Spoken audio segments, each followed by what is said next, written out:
बिस्मिल्लाहिर्रहमानिर्रहीम। हालात बिगड़ गए हैं। हुकूमत ने अपने पाँव पे कुल्हाड़ी मार दी है। जी हाँ, हुकूमत का ये प्लान सामने आ गया है कि आज बरोज़ जुम्मा उन्होंने आइनी तरमीम मंजूर करनी है और किसी ने उनको मशवरा दिया कि छोड़ें जी, मौलाना साहब को राज़ी करना, उनके बंदों को ही उठाना शुरू कर दें। चुनांचे कल रात उनका एक सेनेटर उठाया गया। उनकी फैमिली मौलाना साहब के घर पे अभी पनाह लिए हुए है।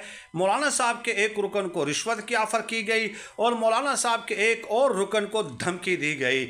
इस पे मौलाना फजलुर रहमान साहब ने प्रेस कॉन्फ्रेंस की और कहा कि हम हुकूमत के साथ मुज़ाकरात के ज़रिए ये मसला हल करना चाहते थे, लेकिन अब हम उनको सुबह तक, यानी रात को उन्होंने ये प्रेस कॉन्फ्रेंस की और सुबह तक जो है हम उनको मोहलत देते हैं। उसके बाद अगर हुकूमत बदमाशी करेगी तो हम भी बदमाशी करेंगे। मौलाना ने जब से ये मोहलत दी है 10 बजे तक दिन 16 घंटे पूरे